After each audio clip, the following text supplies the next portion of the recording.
Hi, my name is Shavina, and I'll be going through reporting related to sexual abuse and sexual violence.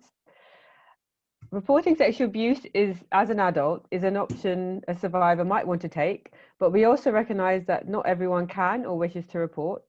It's very much driven by the survivor's wants and needs, with the exception of children and vulnerable adults, for which we have a duty to report.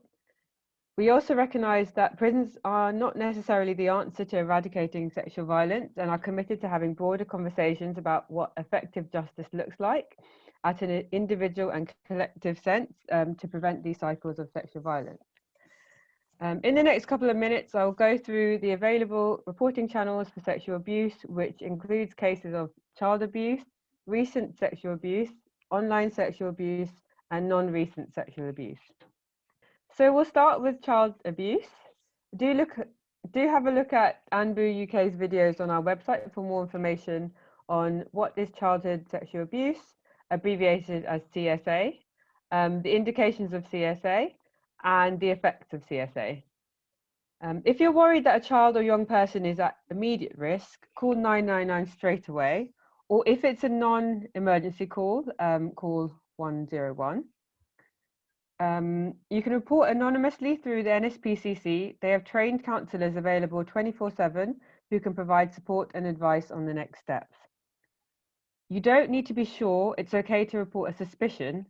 This can help authorities piece together information which may support other instances.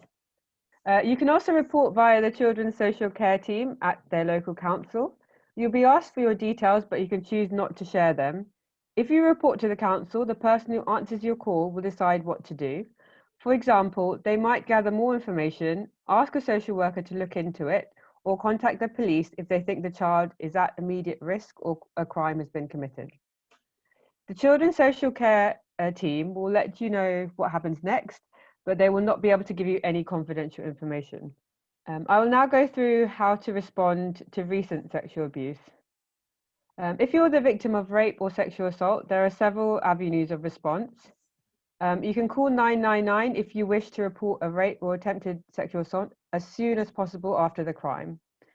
If the offence has happened recently, then you should keep the clothes you're wearing and don't wash them. The police may need them as evidence for the investigation. Try not to shower, as there may be evidence which the police can use. If you're under 17, the Child Protection Unit of your local police station will deal with your case. If you don't wish to report to the police, you can contact a sexual assault referral centre, which is abbreviated to SARC. They can offer you medical support and collect evidence that can be used later. SARCs or other charities like Rape Crisis will not make you report the assault to the police unless you want to.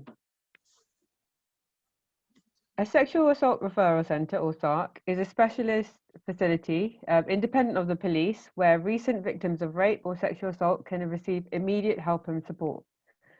SARCs operate 24 hours a day, 365 days a week, and in most cases you can report up to 12 months post-incident.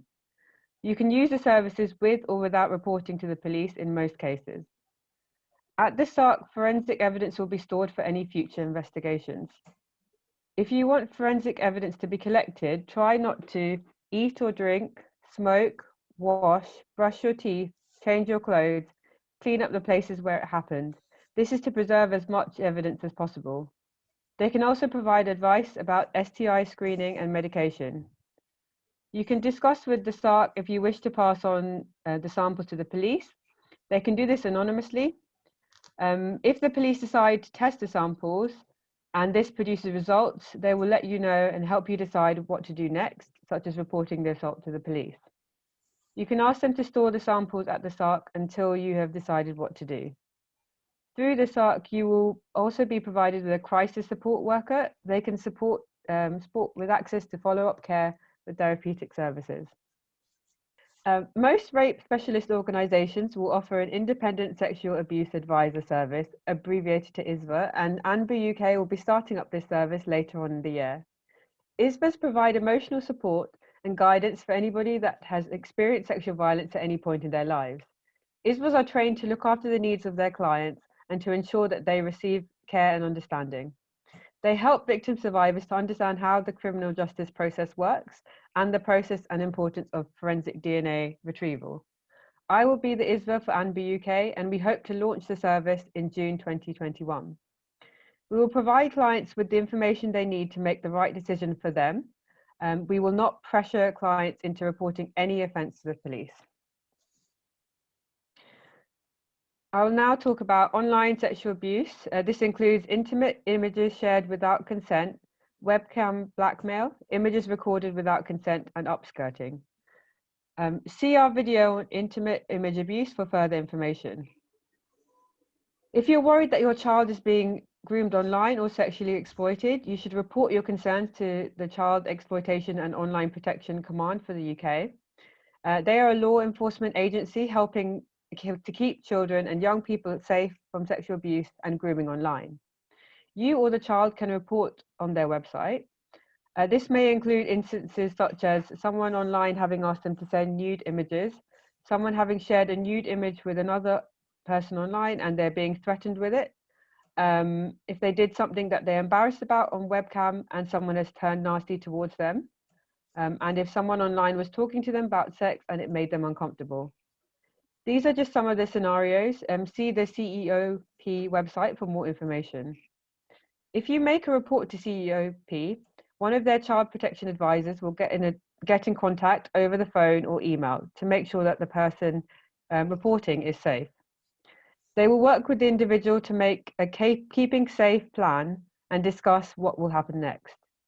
CEOP are unable to respond to reports about bullying, but if you're concerned about a case of bullying, you can contact Childline or talk to them online. With reference to adult online abuse, you can call the Revenge Porn Helpline for free confidential support and assistance with reporting content that has been shared online. The helpline cannot guarantee removal of all images online, but holds exceptional partnerships with industry partners.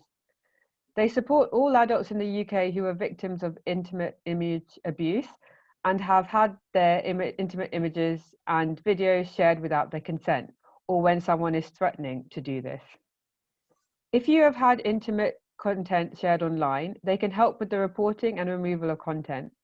They offer help and advice on the social media platforms' community guidelines and policies and how to report and remove content to which they should respond promptly. They can give you advice on the UK law and provide information on reporting crime to the police and the evidence you may need to gather. On most social media platforms, it is against their community guidelines to share intimate content posted without consent. Every site is slightly different with how you should report the content, but there is usually a report tool on the image in question. In terms of reporting non-recent abuse, remember that no matter how much time has passed, you can still report if you choose to. If you've experienced historic childhood sexual abuse, you can report this through Operation Hydrant, the national policing team set up to coordinate the investigation of non-recent child sexual abuse. Whichever route you choose to report through, you will be listened and believed. In terms of what happens next, when you first make contact with the police, they will take an initial report, a first account. A decision will then be made regarding whether there is sufficient evidence to charge. This is made by either the police or the Crown Prosecution Service, depending on the particulars of the case. If the police investigation results in charges, the case will proceed to court for a trial. All sexual offence victims have an absolute right to anonymity by law, regardless of whether a suspect has been charged and found guilty or not guilty. Please check out our videos and information on our website for more information, and do get in contact with us if you have any concerns or questions. We are here to help and listen.